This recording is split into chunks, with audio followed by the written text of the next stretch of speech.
Hello there, and welcome to Dry Eye Girlfriend, the podcast where beauty, wellness, and science come together in the most eye-opening way. I'm Angela, your advocate, wellness enthusiast, and go-to girlfriend for all things dry eye. Sure, there's plenty of science and medical jargon out there, but where is the real talk? I created this show to raise awareness, share practical solutions, and bring you episodes with global experts, holistic health pros, industry insiders, and women just like you who are navigating the same journey. We talk about everything from nutrition and skincare to the most up-to-date science in dry eye. Because when we start connecting the dots between lifestyle and eye health, everything starts to get a whole lot clearer. Let's get into it. I'm really looking forward to today's conversation because it really speaks to the heart of what we're doing here at Dry Eye Girlfriend. It's all around community and awareness.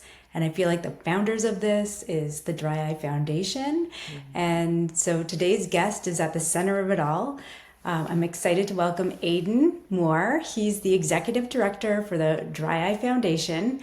Aidan's been working with the dry eye community since 2016 and then helped establish the foundation as a non-for-profit in 2018. And he's known to be a compassionate listener as well as supporter, advocate for dry eye patients. And he's passionate about using the Dry Eye Foundation's platform to reshape the future for those living with dry eye. He's been an integral part of the community from a support program perspective and educational initiatives like the Dry Eye Helpline, which we'll learn more about, I'm sure, the Dry Eye Zoom groups, the Dry Eye Drop Safety, and MyDryEyeData, and more. So what I do understand too is his guiding motto is, how can we help? So Aidan, we're so glad to have you here. Welcome to the show. I know we've had a few conversations before this, so I'm excited to go live with you. Yeah, exactly. Likewise. Thanks for having me. Thanks for the invitation, Ange. So my name's Aidan Moore. I'm the executive director of the Dry Eye Foundation. Started the organization in 2018, and I can talk a little bit about the history if you like. I would love that. Yeah, Yeah, for sure. great. So long before there was the foundation, there was the Dry Eye Zone.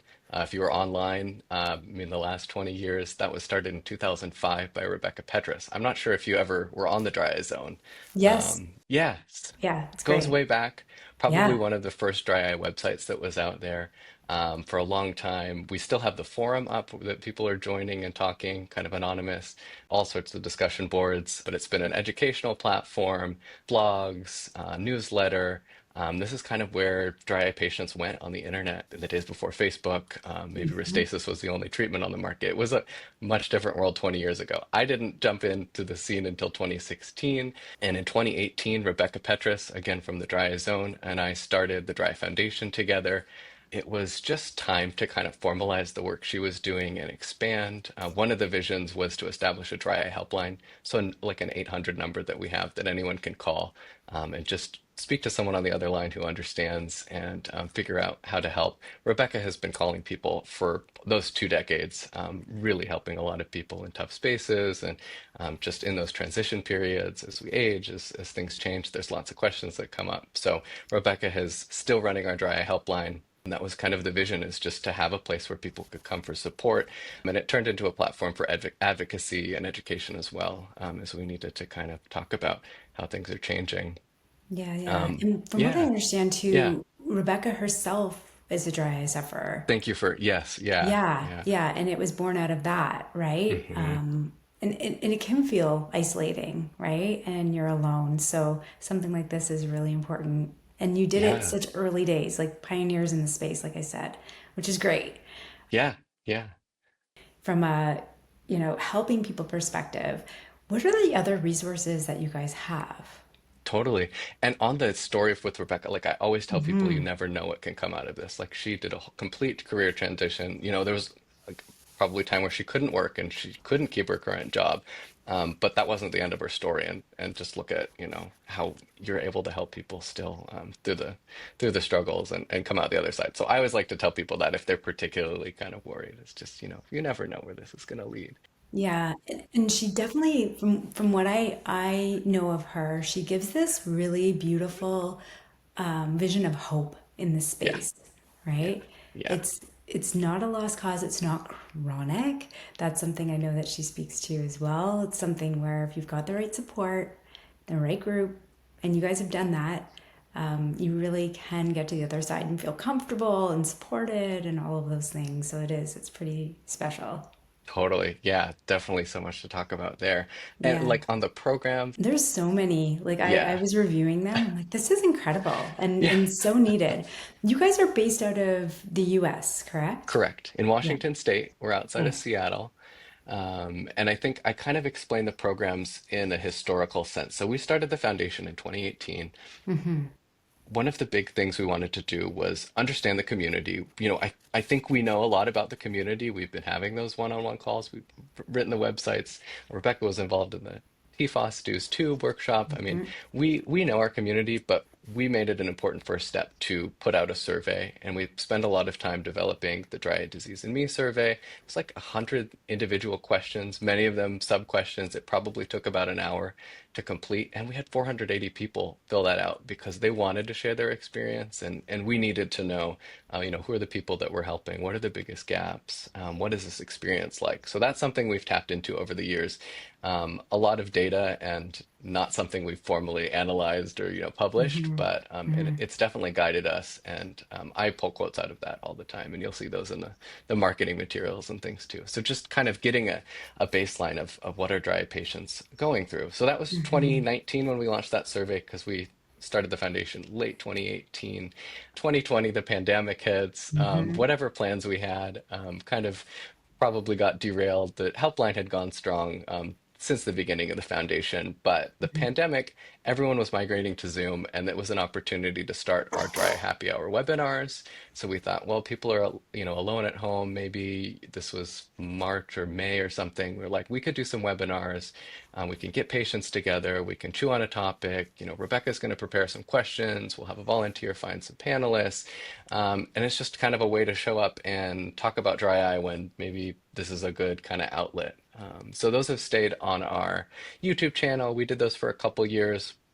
But as we got through different topics like, young people with dry eye, working with dry eye, different treatments, maybe nocturnal dry eye, things like that, it kind of evolved into running support groups. So we did live support groups for a while. We posted those on YouTube and did kind of a live stream. But in the years since, we moved to kind of closed support groups. So we have 4 different topics. Most of them meet twice a month. I personally run the mental health support group and a support group for millennials.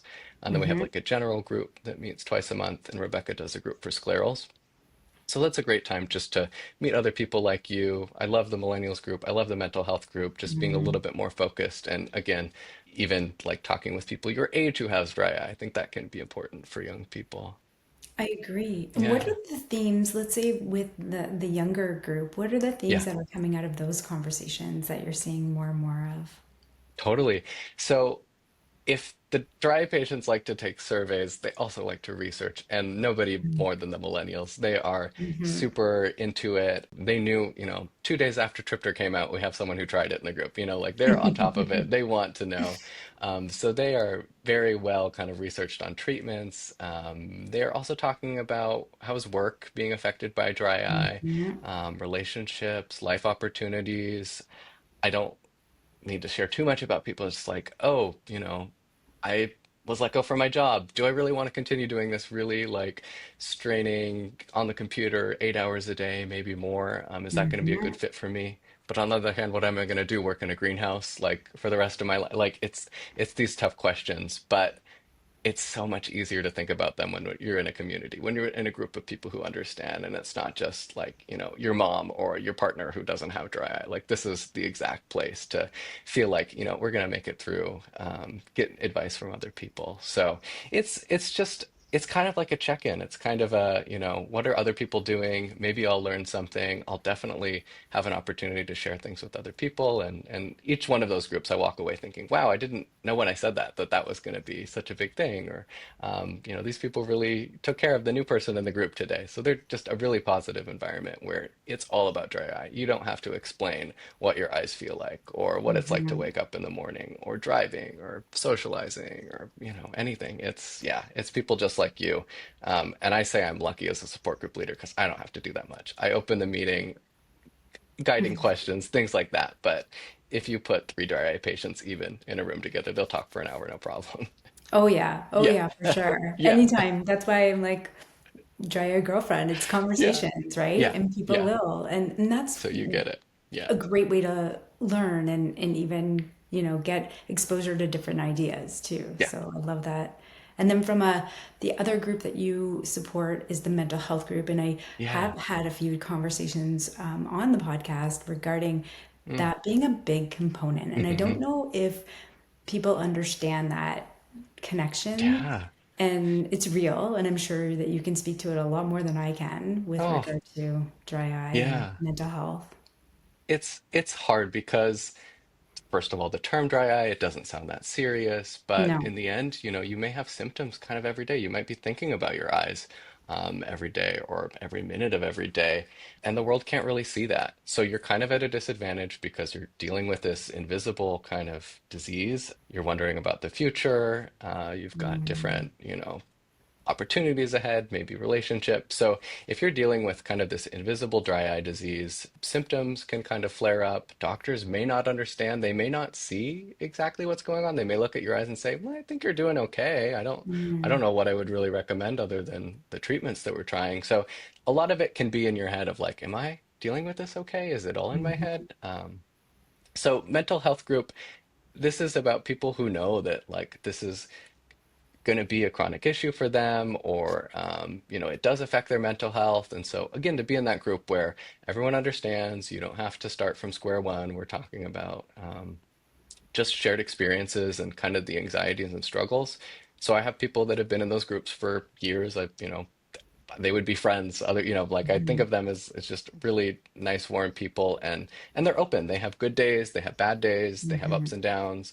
It can be like a series of, you're coasting and then you'll have a flare up, and then you'll get on a steroid or something, you'll go back into remission. So it's just mhm, weathering those kind of ups and downs together. And again, I mentioned with the other group, like if we have a new person, we can all just kind of come in and support them and spend the hour just figuring out what's the most pressing issue or how can we encourage people. So it's really lovely to see what happens when we come together. It's like no man is an island. That's kind of how I think of these support groups. It's like you never know what you're going to get out of it going into it, but I just know it's the right thing to do, and we 99% of the time have a good conversation and feel better afterwards. So if we can at least help people feel better. Yeah.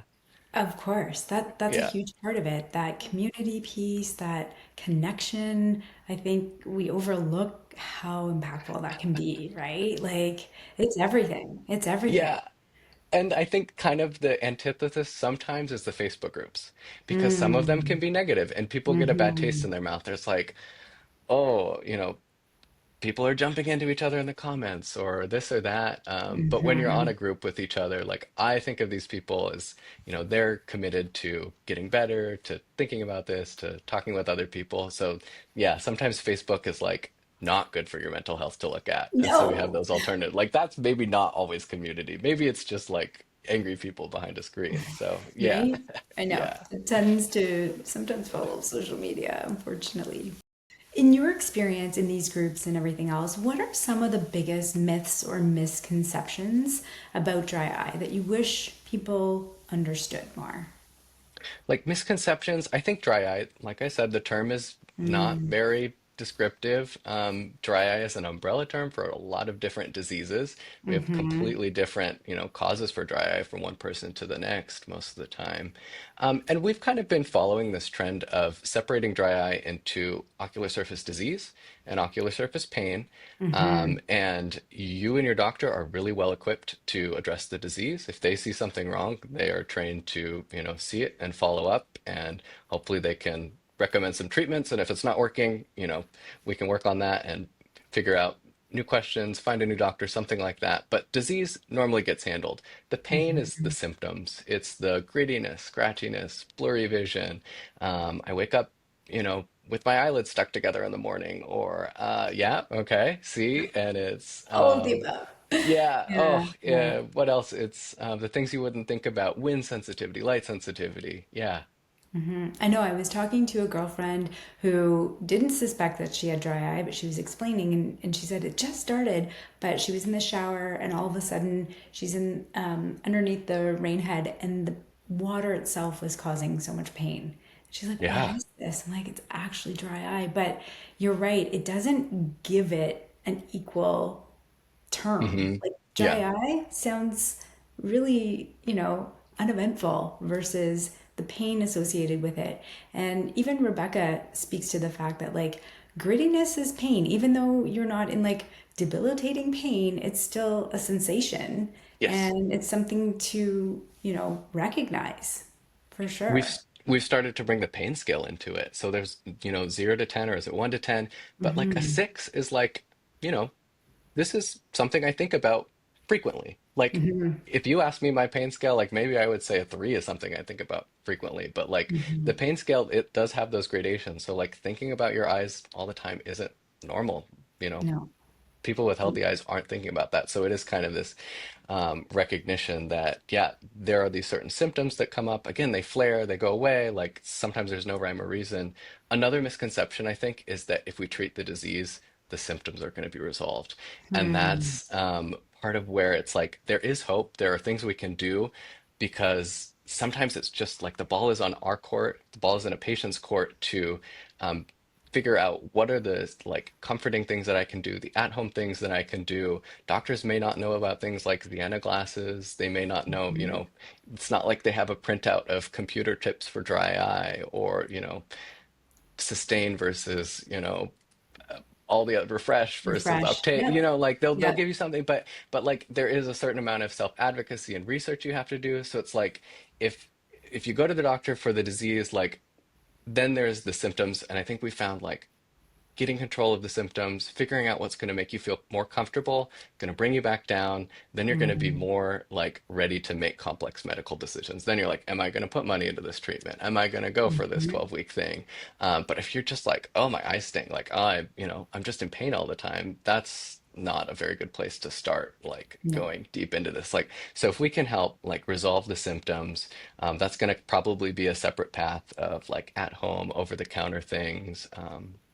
Some other therapies sometimes help, but yeah, so it's kind of the disease versus the symptoms, and treating them both and not expecting if I do this new treatment, my symptoms are going to get better. You actually have to ask before you do a treatment. Like, doctor, do you think this is going to help my symptoms, or are we just helping the disease? And if 90% of what's bothering me is like my symptoms, then there's a hole there, and then that's kind of the education that we're trying to do of, yeah, let's take care of our symptoms. And Yeah, I think about the new pharmaceuticals coming on the market. I mean, you were with me in 2016. That's kind of when I started to look in this okay, space too. yeah, One drug available. yeah. Now, I think, where are we? Eight? I'm not even 8 or sure. 9, Eight yeah, or for the nine? US. Yep, yeah. Yeah. And it's wonderful because there's more research dollars going into, dry eye and awareness. However, to your point, is it just treating the disease or, your Yeah. symptom? Is it resolving the symptoms? Yeah. I've talked with people before, like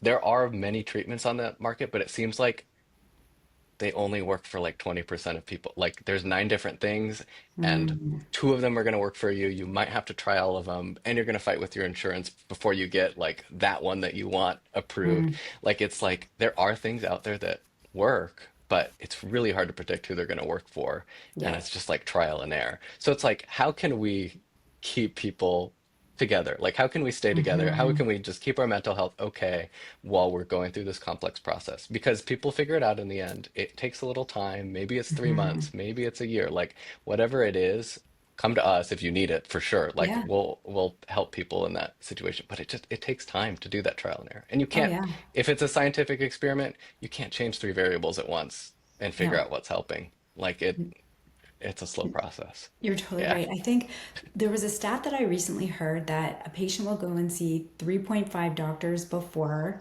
they actually get relief in some Yeah. capacity. So that's months and months, or what you're describing, Yeah. years, right? To get there. So having a support foundation like this is key, Yeah. right? Yeah. To help at least guide you through. You're not alone. I get Yeah, that you're not for the only sure. one who's going through it. And yeah, it's hard to mention. I don't want anyone who's, you know, just got some dry eye symptoms or like at the beginning of the process to be too overwhelmed because it Mm-mm. does get better for people. Like, but it takes time, and it's just like if I know this process is going to take a while, that does reorient like my Mm-hmm. thinking and my orientation. Like as much as I would love to snap my fingers or wave a magic wand for everyone that I meet, like that's not reality. Mm-hmm. Usually it's not like this cure-all thing. It's some experimentation and building those treatments. Treatment A is going to help me 50%. Treatment B is going to get me another 20%. And if I do eye drops every day, if I don't wait for my eyes to get really bad and I just do it Mm-hmm. ahead of time or do it on a schedule, like that's going to be good for me. If I wear my moisture chamber glasses outside, if I reduce my screen time and do all these things, like people manage, people get to like a new normal. That is a lot of what it's like, getting to a new Mm-hmm. normal, right? But like Yeah. everything you just said, it's a bunch of little things all Yes. stacked up, right? Yeah. And it becomes like creating new habits. So Yeah. habit stacking is something we've talked about too. You Oh, just good. Yeah. get used to Yeah. that, right? Like, Yeah. and apply it to something that you're already doing so that, I'm brushing my teeth, I'm going to wash my Yeah. eyes. It's Yeah. that kind of Yeah. thing. Do my eyelid wipes. Yeah. Yeah, Yeah. yeah, Yeah. exactly, exactly. No, I love that. I also was curious because we touched on this a little bit but from like an advocacy standpoint, from the Dry Eye Foundation, how are you helping push change in awareness and research and things like policy? You guys have done so much Oh, thank tremendous you. work. I have to applaud you. That's where my eye turned. It was before July, and I'm like, wow, they're doing incredible work. Oh, So I'll let yeah. you kind of speak to that because it's Thank pretty you. amazing and impressive. And I Yeah. just applaud you. It's I awesome. remember that. Thank you. I remember that first Yeah. conversation where you reached out and yeah, and I think you started off on the right note, which was awareness. I think there is an awareness issue. Like awareness has increased for as long as I've been Mm, working on this. There are commercials on TV in the US for dry eye drugs. So hmm it's becoming kind of a household name. We know millions of people have dry eye in the US. hmm Um, but again, it sometimes it's maybe just that mild, like I can treat it with drops and it's not too much of an issue. Or maybe, hmm 8 hours of screen time, I know that's going to make me dry, but otherwise I can manage.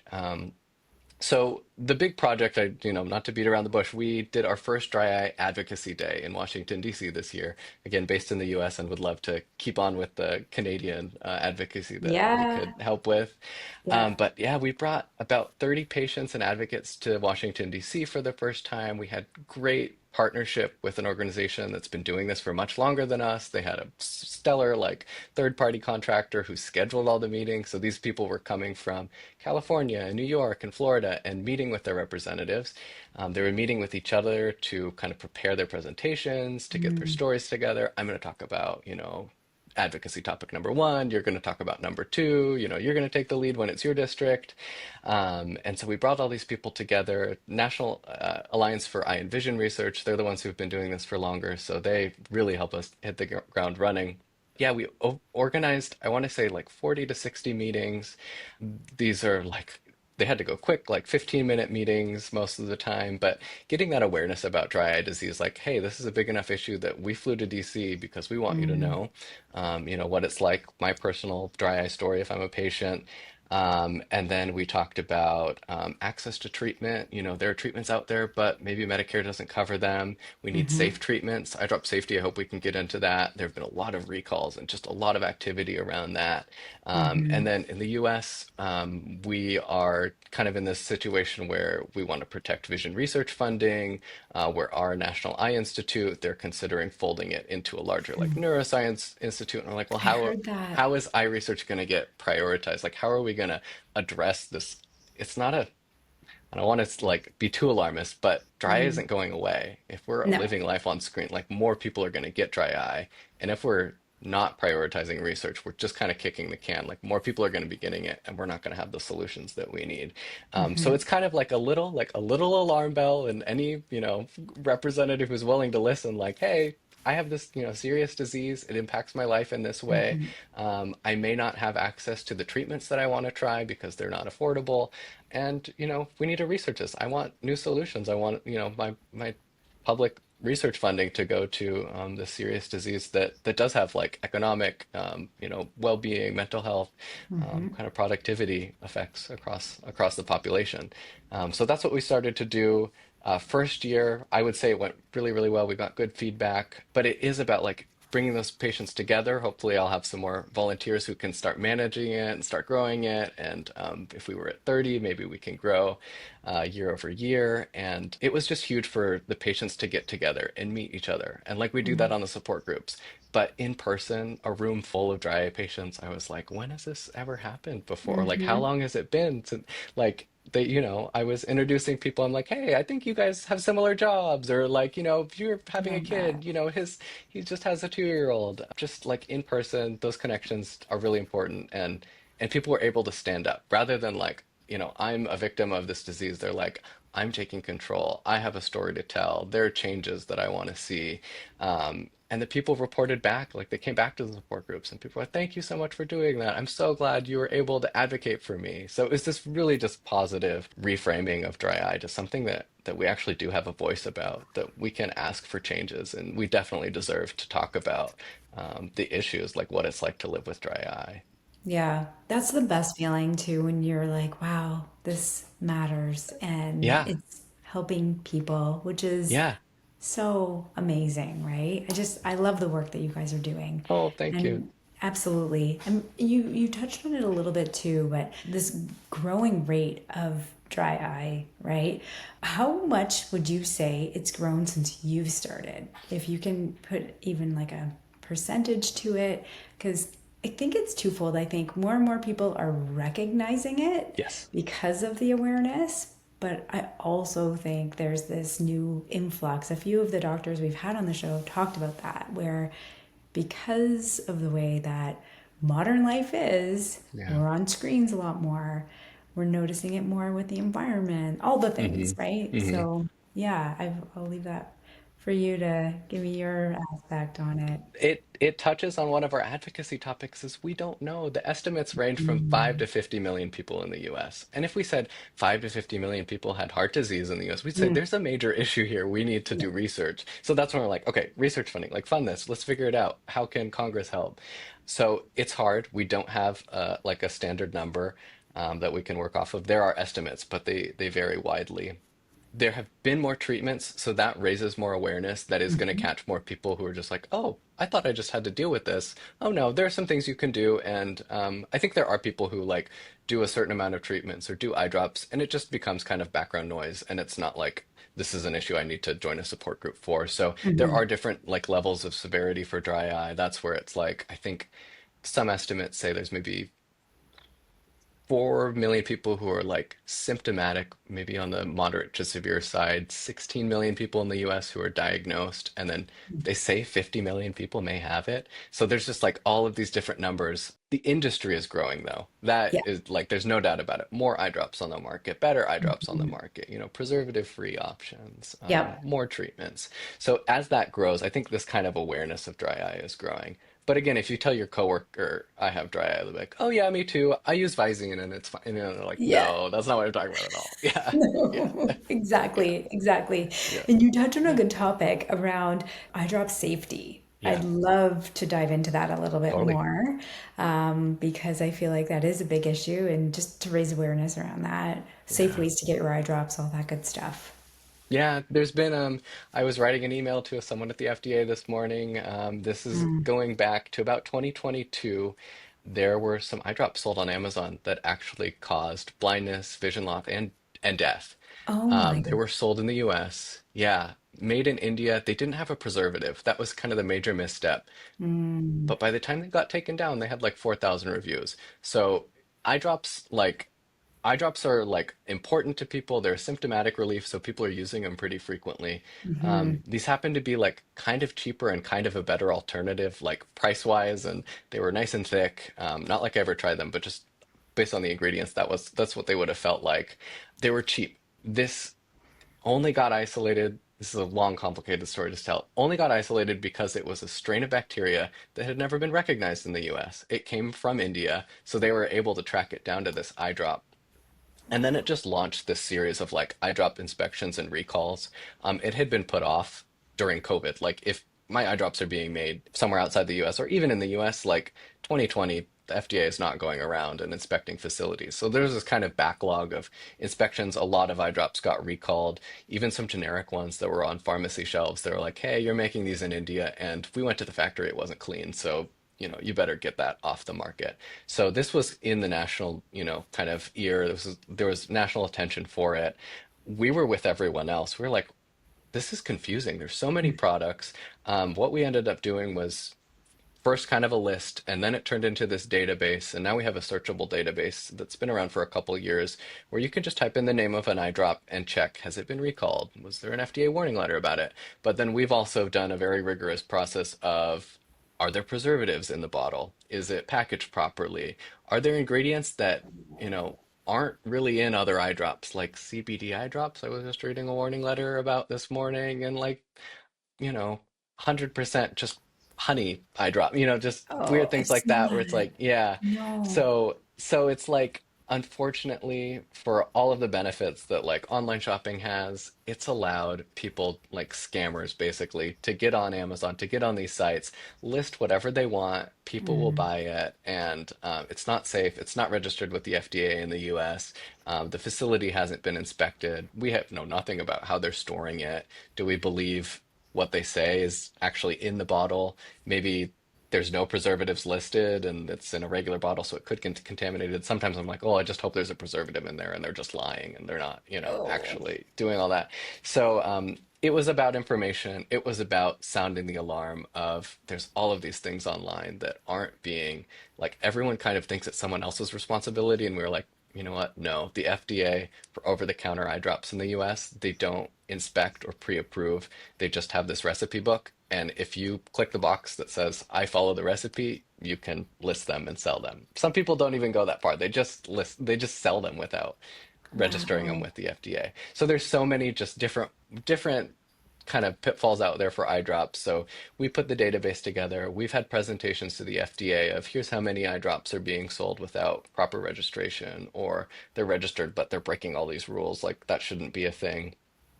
So we've been educating patients, providers, meeting with regulators, talking to the companies that are doing it right, because honestly, there have been counterfeits of major eye drops too. And just, at the end of the day, it's like we need a place to look. Is this legit? Has it been verified? Or are there some safety concerns that I should take into consideration? And in saying that, where can people go so that they trust what they're getting? Totally. Yeah, the conventional advice is a brick and mortar pharmacy. It's going to be a lot harder to get a scam product in there. Like Mm-hmm. I said, they had some generics that were manufactured in India that they did pull. And the FDA took issue with homeopathic eye drops in the last couple of years too. So all of those have been recalled, and Mm. kind of pulled off the market. But again, you're gonna be pretty safe if you're buying it in a drugstore. You still want to pay attention to preservatives, and is there a redness reliever, like a vasoconstrictor redness reliever in here? But, hopefully you're not going to be, using anything that's just completely unknown. Amazon, I know plenty of products that shouldn't be on Amazon are still on Amazon. They have like color changing. That's a big one. Like, as if you could put an eye drop in and change the color of your eye. Those are on Amazon, and they're on some other like third-party sites. So if you're going to shop on Amazon, we have a great infographic. I made a video too. Just check the seller of your eye drops. If you're buying Refresh Mega 3 and it says Mm-hmm. it's sold by Allergan, that's good. I mean, like, that's where it should be coming from. If it's, sold by the XYZ company and they're located in Taiwan, like, nah, Yeah, yeah, that yeah. you don't know anything of, like, where that's coming from. So That's good advice. shop Yeah. smart on Amazon. Check the seller, check the brand. Yeah. And if it says, shipped by Amazon, that's another good sign. But it's murky, and I'm hoping that we'll see better regulation, of that. We've seen a lot of stuff get taken down, but there's still a ways to go. Wow, that's Yeah. not shocking, but shocking to me. And then I think about these colored eye drops, and I'm thinking Halloween's around the corner, and I feel Yeah. like Costume contact lenses. Yeah, and all of and that. I would say here, probably your advice is to steer clear of those too, oh, right? yeah, yeah, no. I have to say, for your Canadians though, don't try and use the iDrop safety website, because it'll say not registered with the FDA, because there are like people who are like importing Canadian drops into the US that shouldn't be done, and so we've put flags on those. Mm. But if you're looking from a like what's regulated by Health Canada, we don't have that information. But just use the safe kind of shopping tips for online shopping. That's great advice. Yeah. Okay. Thank you. Yeah, I feel just like don't be that alarmed girl when you're like, alone. I use Hydrosense, it's on a flag. It's like, because that's not a US product. Yeah. Yeah. Okay. Okay. That's amazing and super helpful. July is Dry Eye Awareness Month. What does that campaign look like for you guys? I know you do a lot for the advocacy side and Congress. Is there anything else that you would say from a campaign perspective that you do that people can keep an eye out for to learn more? Totally. We are always expanding resources. We did a symposium in July. That was the day two of Dry Eye in DC. So that was a full day. We brought some amazing doctor speakers, patient panelists together, and the Love that. recordings have been posted on YouTube. So if there's a show description, I can send you some links. Please do. Yeah, I'll Yeah. put Okay. those in the Good. show Good. notes. Good. Yeah, we have a lot of links, so I have to figure out how to do that succinctly. Great. So yeah, that was the big thing. We do want to come back and do Advocacy Day next year. We did a letter writing campaign for people who couldn't make it to DC. So we'll do that, hopefully get out even sooner. We've done kind of local TV interviews in the past. That was the year before. So again, raising awareness. Another part I want to talk about, maybe now, maybe later, but we also published a guidebook. I didn't get to send this to you in Yeah. time. I don't know if you saw it. But this is I through don't the Dry Eye know. Zone. It's really, really good. It was such a rush to get it produced before the July event so we could hand it out in person. I was sitting down to read it yesterday because I'm like, I want to just be tip top, like have Yeah. my notes together. And this is a great resource if you're new to Dry Eye. If you have questions or kind of stuck in a rut, this kind of goes through some of the things we've been talking about of what's the disease versus the pain symptoms, what are all the products I can try, why is it so hard? That's actually how the book starts out. Like, why is it hard? Here are the issues that we're dealing with. It's not just you. You're not the only one. Trying to take all the wisdom that we've gathered over the years and having a print book, and there's an ebook too, but just kind of one resource. We were really happy about that. So we'll continue to publish that. So it's available now. People go and It check out the is. You can order it website. on our Okay. site. It's Okay. reasonably priced, and it's like 12.50. But there's an ebook too, and I think that's probably the easy option for most people. We'd love to see a day. We're really close to, sending like a new member packet when people join as members. Like we'll just send them the guidebook. We'll get them some resources. So having that print handbook was a really big milestone for us. I love that. No, I love that you have that resource too, because I know you know, when I first got diagnosed with dry eye, I was lucky because I was surrounded by eye Yes. doctors. Yeah. Anyone else, it's not the same. Now I know, we have your foundation, we have the Dry Eye Girlfriend, we have multiple ones that Yeah. are starting to Yeah. raise awareness and create communities, but it's lovely to see that there's resources like that You for just don't know who patients. to trust. We have like WebMD, I'm Dr. Googling, and now I'm deep into like peer-reviewed studies, and it's so overwhelming. So that's where we just like, yeah, let's make one resource. Yeah, Just kind of calm things down. People can figure out, oh, okay, goal setting. I don't know if we've talked about that yet. That's a let's do huge it. thing. Yeah, of Yeah. like, okay, I'm so overwhelmed because this affects every area of my life. But if I sit down and think about it, maybe the biggest thing to me is just, I don't know, being able to watch TV at night or feeling like I can go outside and go on a walk or something. Just like, what's the one goal? And if you come into a doctor's appointment with a goal and you say, I want to address this, that is going to change the course of things rather than just, we'll keep throwing things at it and see what sticks. If you have some endpoint you want to get to, that can help a lot too. So that's kind of what the book helps to do. Is like, how can we break this down into manageable pieces? Why is it so difficult in the first place? What are the different components of how we're going to address this? And then call us when you need help. Join one of our support groups. Yeah. No, I love Yeah. that approach too because it kind of it puts the control back on you to say Yeah. like this is the goal, this is what I Yeah. want to accomplish. So you doctor help me get there or community help me get there, and Yeah. so it's empowering, Yeah. right, okay, that's where I know I've accomplished what I want once I hit that goal. So I love that Yeah. approach for sure. Versus I'm not in control. I can't live my life. Everything's over. How am I gonna, work for the next 20 years? It's like, well, maybe it's not about the next 20 years. It's just about like waking up or going to sleep and not being like I'm starting the day on a bad note. I'm starting the day behind. So yeah, Yeah. it's a real like gear shift when you're just from overwhelmed to like let's just laser in and figure out the first step, and then they successively, come after that. Yeah, for sure. What advice would you give someone that's newly diagnosed or is now listening to this and is like, oh, I do have some of these symptoms? What do you think the first step should be? What would you encourage them to do? Like basic first step, go see an eye doctor. I think we've talked about this. Like I'm lucky, I need to wear glasses, so I have that built in. I have an annual eye exam. That's not the case for everyone, so you got to cover that base and just, is there something else going on? Do you check for any serious diseases, anything that the doctor's going to see? They'll get you on the right path. You know, you can get help with dry eye. Eye drops are where most people start, but a lot of people, it takes more than just using an over-the-counter eye drop. So just know that there's more options out there. Even if you've tried a couple, there may be other formulations that you haven't tried. So it is just getting used to that kind of experimentation. What's going to work for me? Finding a doctor, you said 3.5 doctors. I've never heard that statistic, but it doesn't surprise me at all. There's anything from the eye doctor down the street to the most well-known, renowned, most published dry eye doctor out there.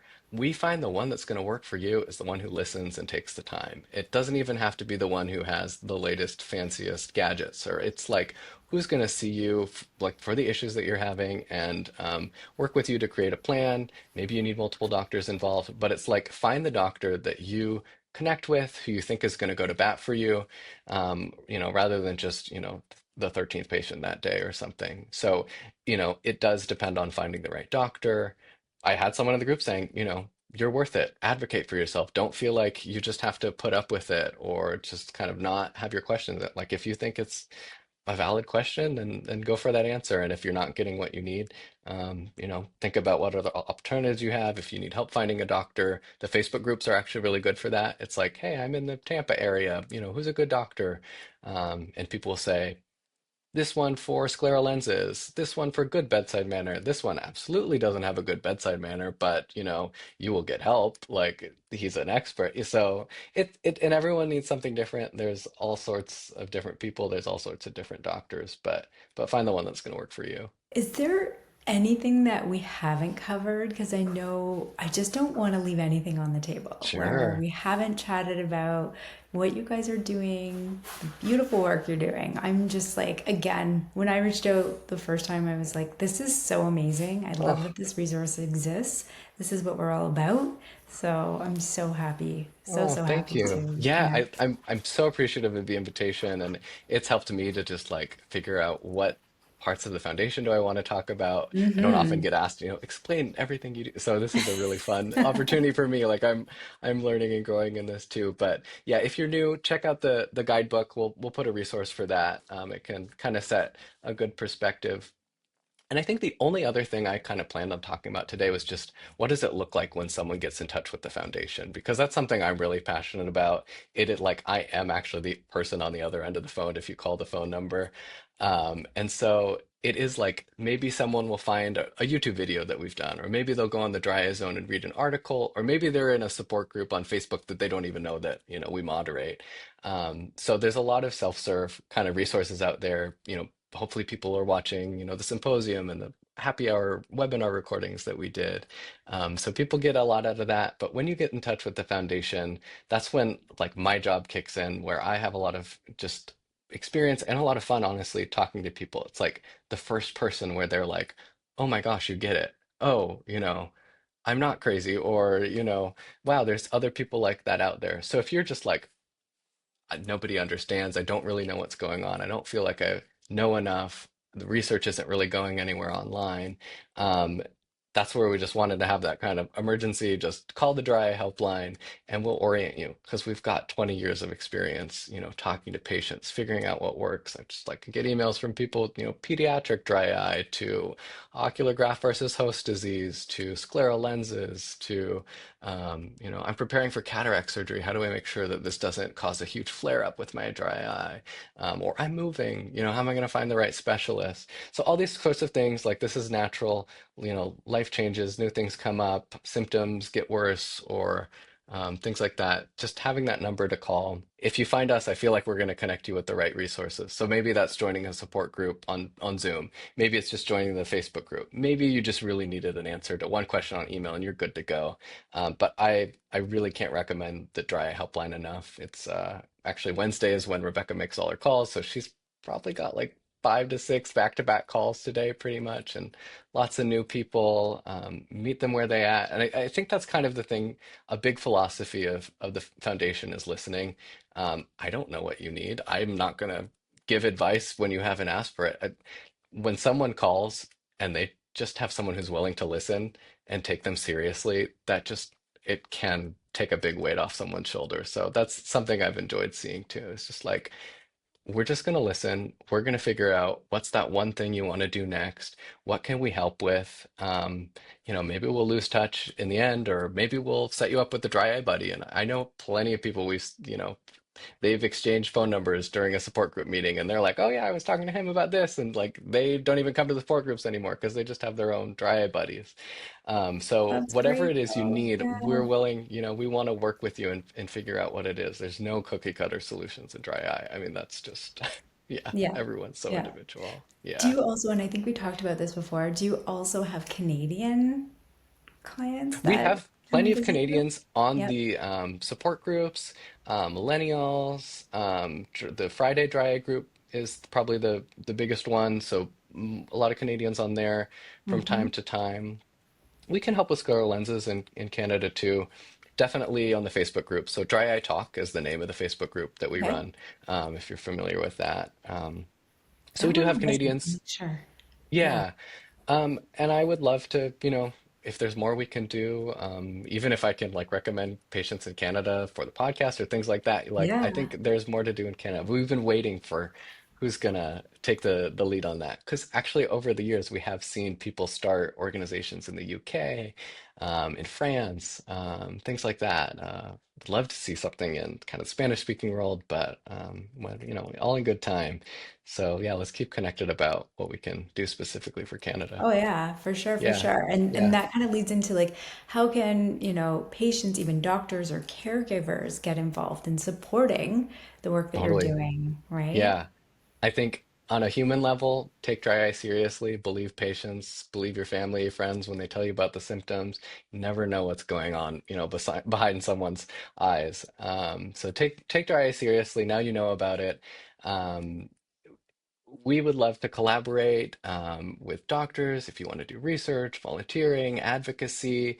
We'll send you free brochures if you're a patient, if you're a doctor. I think for doctors, it is nice to know, oh, wow, there's a nonprofit. Oh, there's support groups for that. I don't have to be that for this person. I'm their eye doctor. There's another nonprofit to deal with all of the things that, honestly, I don't even have training on. So doctors, send your patients to the Dry Eye Foundation. We'll send you the brochures. We'll do whatever we can. We can collaborate.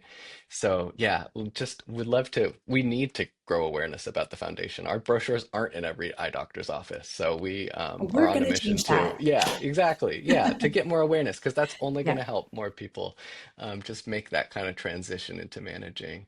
We are a small nonprofit. I am actually the only employee. We have a superb, fantastic, dedicated board who volunteer a lot of their time. We have some corporate funding, but we rely heavily on individual donations. So if you can donate, especially, we like to say if we do the right thing, the money will come. If we've helped you, consider donating. It's like no, everything's free. There's no price for entry. But it is nice when people give back. So donations mean a lot to us too. No, Yeah. and that's a great cause. And I'm sure, anyone touched by dry eye can understand. And I'm sure you'll have lots of support in that regard Oh, for sure. yeah. Yeah. Yeah. No, that's awesome. Well, this was amazing. Oh, good. So, Yes, so likewise. helpful. This information I think is so needed. And it's just the beginning. I know we'll Yes. do more and more of these for sure. And any way that I can help support and continue to raise awareness, I am your girl.